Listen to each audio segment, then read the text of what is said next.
après 15 années de démarche pour dire qu'il y a quelque chose qui cloche dans le comportement des enfants,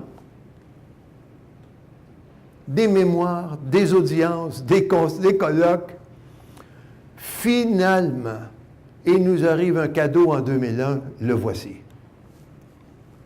Le Conseil supérieur de l'éducation vient de confier à des chercheurs le soin de vérifier, coudon, est-ce que les enseignants se plaignent pour rien ou bien si c'est vrai qu'il y a un problème de comportement chez les enfants? On n'a pas fait l'enquête chez les adolescents primaires. Et les chercheurs disent, entre 1985 et 2000, le nombre d'enfants au comportement troublé a triplé en 15 ans. Majoritairement des garçons, incapables de communiquer calmement,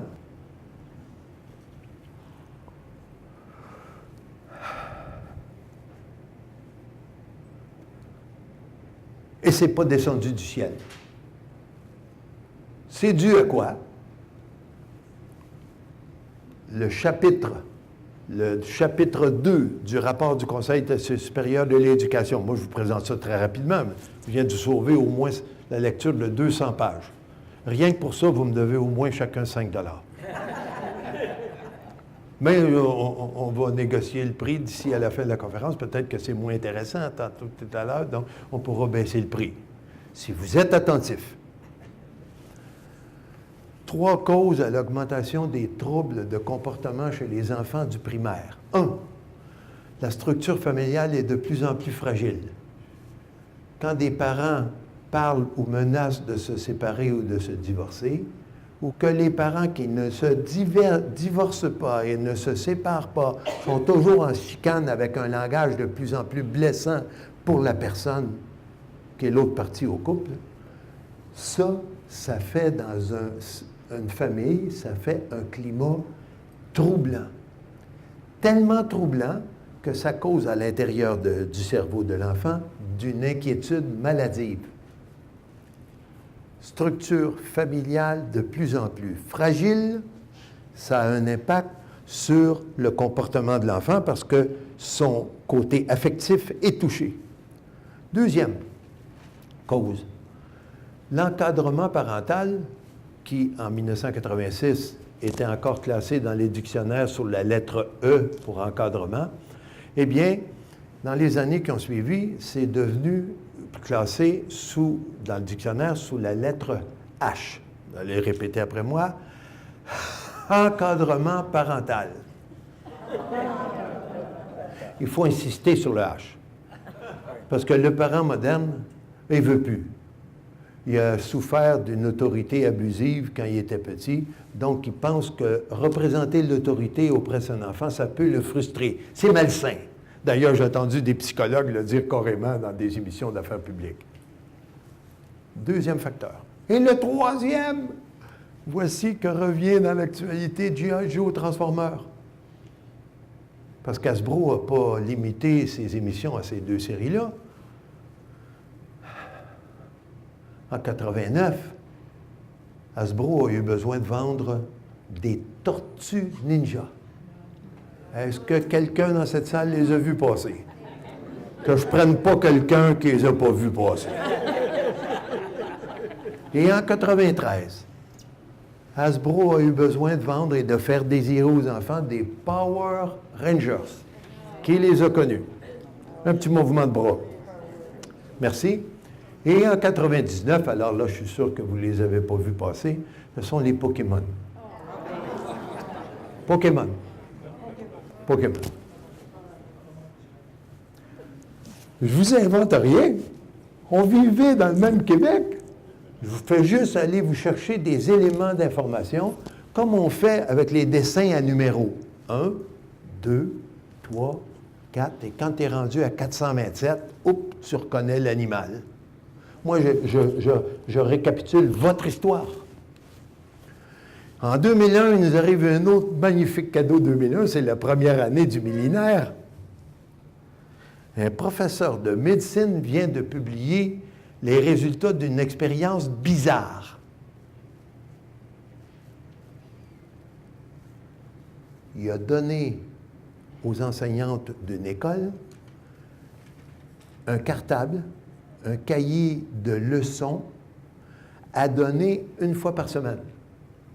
18 leçons, donc 18 semaines. Ajouté 2 semaines de congé à Noël, il a pris les résultats avant de commencer et 20 semaines plus tard. Thomas Robinson. Le voici. Je fais remarquer qu'il a un avantage sur moi, il a des cheveux.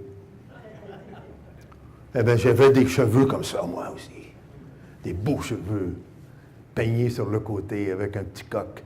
Le programme qu'a mis au point le Dr. Robinson, Student Media Awareness to Reduce Television. Quand tu mets les 5 premières lettres de ces mots-là ensemble, ça fait bien SMART. SMART en anglais, c'est un jeu de mots. Parce que SMART, ça veut dire rusé, futé, brillant, ingénieux. C'est pas un imbécile, ça, SMART. C'est pas un stupide, comme disait Albert Einstein il y a 2 minutes. Futé. Il découvre, avec son programme, 20 semaines après, que dans l'école où on a appliqué SMART, la violence verbale a diminué de moitié.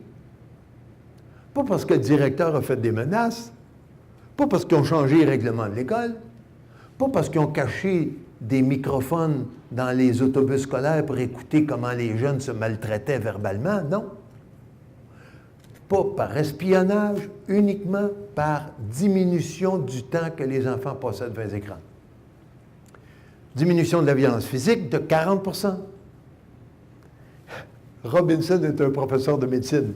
Il n'avait pas pris de chance, il avait mesuré l'adiposité, une petite pincette sous le bras, une pincette à la taille. Plus c'est épais, plus il y a de gras sous-cutané. Il prend des mesures dans les 2 écoles, l'école qui fait son programme, puis l'autre école contrôle qui continue comme l'année d'avant. Et il découvre que dans l'école où les élèves ont diminué le temps devant les écrans, l'adiposité a fondu. L'adiposité a fondu. Et aux États-Unis, et en Californie aussi, et au Québec, et en France, et en Europe, et dans le monde entier, il y a une crise en ce moment, une épidémie d'obésité. Robinson dit, la recette que j'ai utilisée, non seulement elle fait diminuer la violence physique et verbale, elle fait diminuer l'adiposité, donc elle protège les enfants contre l'obésité. Et enfin, elle fait presque disparaître complètement Request for Toys, l'asticotage des parents par les enfants pour se faire acheter des jouets annoncés à la télévision. Toutes les G.I. Joe, les Transformers, les Tortues Ninja, tout ça, les enfants n'en demandent plus. Et ça, ils ne regardent pas la télé. Quand j'entends parler de ça, le Québécois en moi, en réalité, le Sorellois en moi, bagarreur, je me suis dit, si Robinson réussit à faire ça en Californie, j'ai hâte de voir ce que ça va donner comme résultat au Québec. Je communique avec lui, il ne peut pas m'envoyer son matériel avant 2 ans. À votre santé.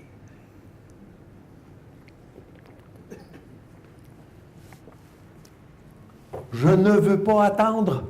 Je ne veux pas attendre 2 ans. Je décide que je vais mettre au point moi-même avec des choses qu'on a tentées depuis la cueillette de jouets de 86, 87, 88, 89, 90. Toutes ces années-là, on faisait des projets dans les écoles. Je décide de prendre les projets qui ont le mieux marché, je fais un programme et je l'intitule « Défi prof d'éducation physique ». Prof d'éducation physique, c'est challenge, défi, 10 jours sans écran.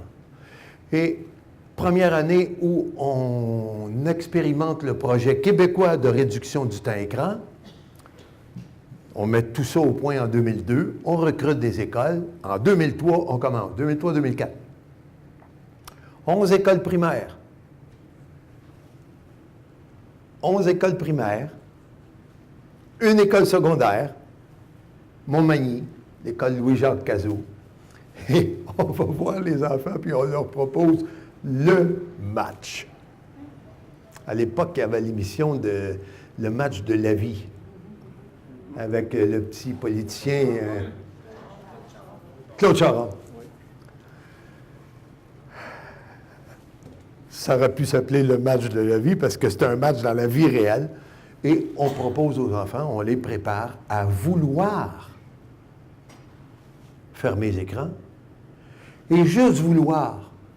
On aurait pas été content parce que ceux qui ne réussissent pas, on aurait dit c'est un échec. Non. Un programme qui leur donnait le vouloir et le pouvoir de réussir. Vous leur promettez quoi pour qu'ils participent? Au début, on leur promettait des vélos, des ballons, des sacs de sport, des ballons de soccer. Je me souviens de toutes les collectes que les parents organisaient pour trouver des commanditaires. On a fait ça pendant 2 ans. Et on s'est aperçu que pour gagner les prix, il y a des enfants qui, quand ils marquaient les résultats, ils mentaient. Ils voulaient gagner. Ils voulaient gagner le vélo. Les autres, ils ont réussi à faire ma télévision. Moi, je n'ai pas réussi. Mais je ne le dis pas sur ma feuille. Je mens. Je triche. On a aboli, au bout de 2 ans, les cadeaux matériels. Et maintenant, nos élèves, ils gagnent quoi? Ils gagnent, mes chers amis, un lobe frontal. Un lobe frontal. Qu'est-ce que c'est, cette encore invention d'un gars de Sorel qui veut nous embarquer dans un projet? Un lobe frontal, c'est la partie du cerveau qui est sous ma main en ce moment, pour mon lobe frontal. Vous en avez tous un. Et on s'est aperçu qu'à force de regarder la télévision et les jeux vidéo et les réseaux sociaux, le lobe frontal est complètement amorphe. Alors que le cerveau se développe rapidement entre 10 ans et 18 ans, si les enfants sont occupés avec des émissions ou des divertissements tout fabriqués d'avance, pas besoin de prendre de décision. C'est à ça que ça sert, le lobe frontal, à prendre des décisions.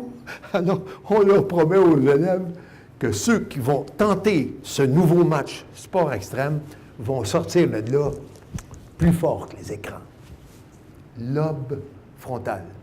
Toutes ces émissions qu'ils ont vues, elles ont tous été toucher le centre de leur cerveau, entre mes 2 doigts, égale distance, un centre sensible où on ressent les émotions, les émotions. Et quand ces émotions, on les ressent et elles sont réjouissantes, elles envoient une substance chimique au sommet du cerveau, une substance qui s'appelle, on la connaît maintenant, la dopamine.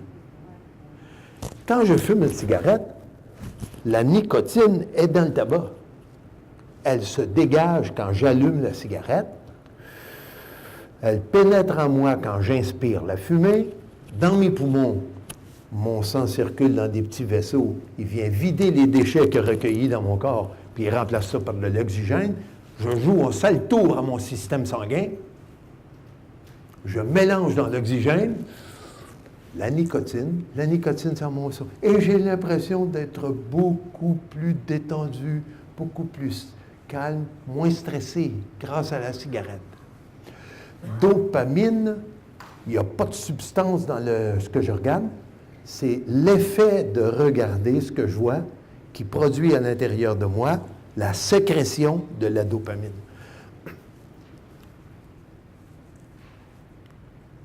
Est-ce que quelqu'un dans cette salle avait déjà entendu parler du docteur Thomas Robinson? Non. Toute l'année 2001 où le professeur Robinson a publié les résultats de son enquête, passé en revue n'importe quel journal des États-Unis ou du Canada, n'importe quel. Regardez le nombre d'insignifiances qu'on nous a publiées en première page. Et pendant qu'on nous passait ces insignifiances, ce qu'on nous cachait, c'est une découverte formidable qui aurait intéressé tous les parents du monde entier. Parce que les parents auraient pu dire, s'il a obtenu ces résultats-là en Californie, pourquoi pas chez nous dans la maison? Pourquoi pas chez nous, dans mon village? Non, on ne nous en a pas parlé. Et si ça avait été cette découverte du Dr Robinson, supposons que ça aurait été un sirop, ou une pilule, ou un suppositoire, ou une crème, vendue à la pharmacie. Robinson ne serait pas millionnaire, il serait milliardaire. Et son université aurait de l'argent à craquer. Non, c'était une petite découverte toute simple des papas et des mamans qui s'unissent avec des professeurs, des enseignants, des enseignantes, pour les deux unis, parents, enseignants, qui proposent aux enfants un sport, on s'amuse, et qui donnent ces résultats-là. Mesdames, Messieurs, depuis qu'on a fait ce programme-là au Québec, dans toutes les écoles où on l'a testé, nos résultats sont supérieurs à ceux obtenus par le Dr Robinson. Quand on fait le projet Défi 10 jours sans écran en France, partout les résultats surpassent ceux de Robinson. Mais nous, on n'est pas en concurrence pour dire que Robinson est plus bon, nous, on est meilleur. Non. Nous, on est là pour les enfants.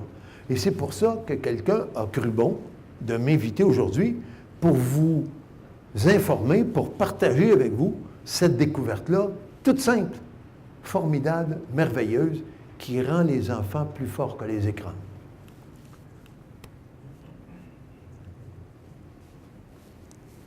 Je repose un petit peu ma voix, puis je vous laisse comprendre les messages qui sont sur chaque diapositive.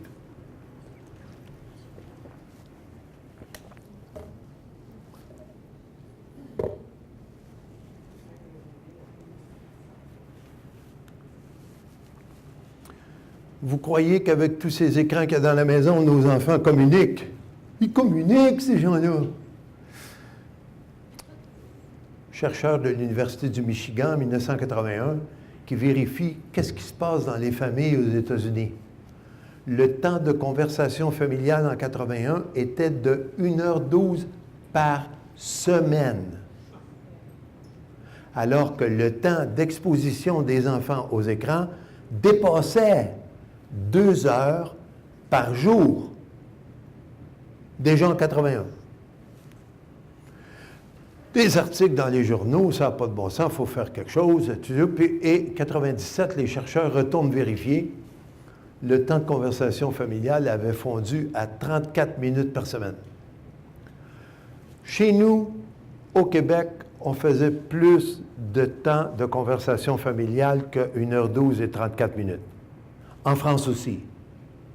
Mais en France, en Allemagne, en Italie, en Espagne, en Angleterre, dans toute l'Europe et dans toutes les provinces canadiennes et dans tous les États des États-Unis, partout, le temps de conversation familiale a diminué. Partout.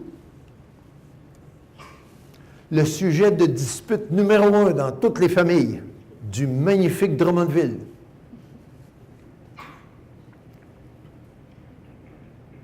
Le sujet de dispute numéro 1, le temps que les enfants passent devant les écrans. Ce jeu, pendant que le jeune essaye de briser les chaînes d'un personnage virtuel qui est à l'écran, l'air de rien, sa console a posé des anneaux jusqu'à sa cheville et il est maintenant accroché là. Quand je présente cette image dans des écoles secondaires en France, immédiatement, c'est la rigolade.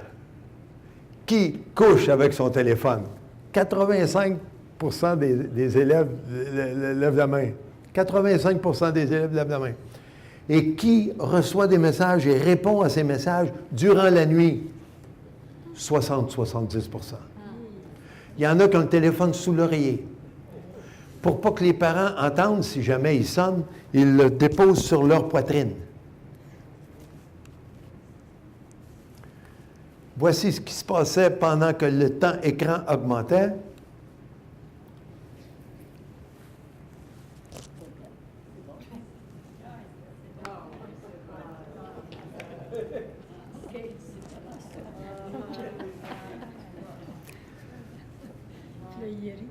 Ça vient pas de Montréal, ça. Ça vient de Ouest France. Un journal quotidien qui est publié dans différentes régions du nord-ouest de la France. Oui, bien sûr, l'éthique nous rapproche de ceux qui sont loin et nous éloigne de ceux qui sont proches.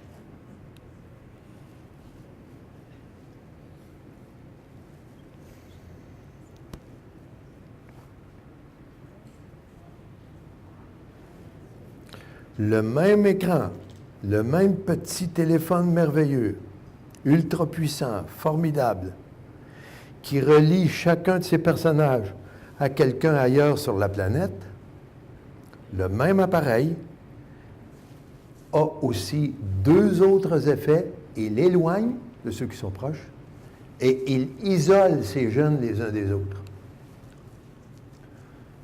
Et bien sûr, plus on passe du temps devant des écrans, plus la facture augmente.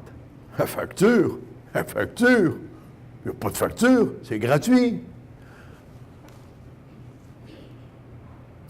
La technologie numérique est plus addictive que le tabac, pour une raison très simple, c'est que les jeunes peuvent commencer à en consommer à 4 ans, 5 ans, 6 ans. La cigarette, on ne laisserait pas personne. La vente de tabac est interdite au moins de 18 ans parce qu'il y a quelqu'un, en quelque part, qui gouverne la société et qui dit non, pas avant 18 ans, pas le droit d'en vendre. Les jeux vidéo, maintenant, ils ont une petite cote, une lettre d'alphabet qui est dans le coin gauche en haut, coin droit en haut. Quand c'est écrit M, c'est la première lettre du mot mature. Jamais un enfant de moins de 18 ans devrait mettre les mains là-dessus. Je prends une gageure avec vous. Je le fais avec des enfants de 6e année, CM2 en France. La moitié joue à des jeux cotés M. Je vous laisse observer le message qui sort de cette image, de cette diapositive. Eh bien oui, le temps qu'on passe à regarder la télévision quand on est jeune fait augmenter le risque de devenir fumeur.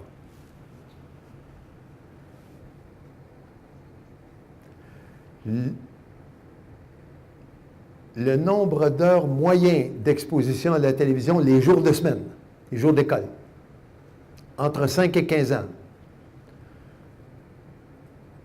Plus de temps, 3 heures, plus de 3 heures, 48 plus de chances de devenir fumeur. Entre 2 et 3 heures, entre 1 heure et 2 heures, puis moins d'1 heure, 26. C'est clair que moins tu regardes, moins tu as de risque d'être tenté par la cigarette. Je sais que les chercheurs se disputent pour dire « Mais pourquoi ça donnerait ce résultat-là? » Il y en a qui disent « C'est parce que parfois, on voit des personnages qui fument. » Fait que ça donne le goût à quelqu'un de les essayer. Mais d'après moi, il n'y a pas que ça, il y a d'autres choses, mais je ne sais pas quoi. Ça, c'est une étude de 2004. Je vous présente, mes chers amis, une personne qui va maintenant voyager avec moi dans toutes mes conférences. Tristan Arist est un Product Manager chez Google. C'est pas un stagiaire de 18 ans qui ne connaît pas ce dont il parle. Il est expert en production. Les entreprises numériques ont maîtrisé le piratage des cerveaux. Je l'ai traduit comme ça parce que l'expression originale, c'est « brain hacking ». On pirate un cerveau, on capte l'attention de la personne qui est devant l'écran et on réussit à retenir l'attention même s'il veut arrêter de regarder.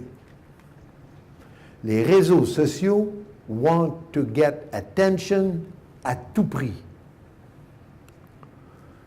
Et voici ce que ça mange sur Facebook. Il va falloir que je pose une question parce que là, il y a trop de monde qui s'amuse. Ça n'a pas de bon sens. Eh bien oui, ça mange ton temps, Facebook.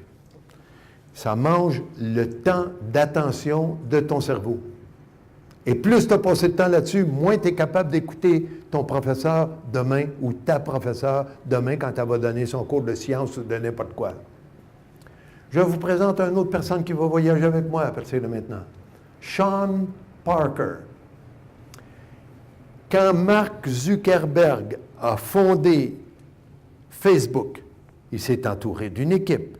Le premier homme qu'il a recruté pour devenir le président, avant même de mettre ses actions en bourse, Sean Parker, qui est aujourd'hui milliardaire, explique en entrevue à l'émission 60 Minutes, émission américaine très, très célèbre, très crédible, sérieuse, Facebook exploite une vulnérabilité de la psychologie humaine pour attirer l'attention et la garder. Voici Facebook en pirogue à Venise. Au lieu d'apprécier le moment présent, notre pauvre type est accroché à son... à répondre à ses amis. Répond à ses amis. Et Sean Parker ajoute à l'entrevue, le 9 novembre, j'ai attrapé la citation, « Nous avons créé un monstre. » On l'a créé, mais on n'est plus capable de l'arrêter. Et dans le Toronto Star du 8 janvier, vous avez dû voir passer la nouvelle. Je suis curieux de qui a vu passer cette nouvelle-là, que 2 actionnaires de la compagnie Apple disaient à la compagnie, il faut faire attention à l'addiction des enfants aux écrans. Est-ce que quelqu'un a vu passer cette nouvelle-là? Levez donc la main un peu plus haut. 1, 2, 3, levez un peu plus haut. 4, 5, 6. Merci beaucoup. Alors, si vous ne l'aviez pas vu passer, là, elle passe. Là. 2 actionnaires. Et dans ces 2 actionnaires-là, il y avait un fonds de pension des enseignants.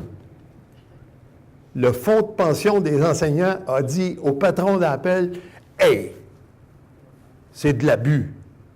Il faut que ça cesse. Trouvez un moyen de faire arrêter ça. » On n'a pas encore entendu la réponse de Apple. Je vous signale l'apparition d'un nouveau mot dans le dictionnaire anglais. Faux mot. Première lettre de 4 mots différents. Fear of missing out. La crainte de rater quelque chose. Mon fils de 25 ans vient manger chez moi 1 fois par semaine à l'université. Dès qu'il s'assoit à table pour manger, le téléphone est à côté de son assiette.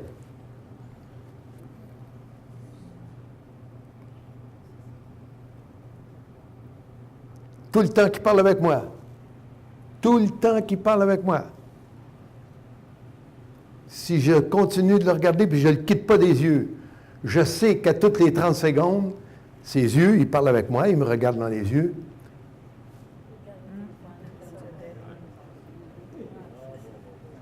Il n'est pas méchant, mon fils. Pourquoi vous vous inquiétez, M. Brodeur? Il vous aime, votre fils. Il est venu manger avec vous cette semaine. Arrêtez, fichez-lui la paix, ce pauvre garçon. Il a 25 ans. Il peut quand même avoir le droit de regarder l'écran. Moi, je lui permets de regarder l'écran, moi. Malgré qu'un jour, j'ai dit non, ça suffit. Tu viens manger avec moi, le téléphone reste dans la poche, dans le portique, là-bas. J'étais-tu méchant? Non. Il a compris, puis il a accepté. Je n'ai pas fait de crise. Fear of missing out. Qu'est-ce que mon fils avait peur de rater? Ses copains qui vont aller prendre une bière dans un bar en ville ce soir, ou un projet qui se trame en fin de semaine, ou des commentaires que les copains se font sur telle ou telle fille ou tel gars, déblatérer, commérer, diffamer dans certains cas. Parfois, c'est contre les professeurs, contre les enseignantes ou les enseignants. Fear of missing out. Nouveau livre. Le mot reconnu maintenant dans le dictionnaire, officiellement dans le dictionnaire anglais.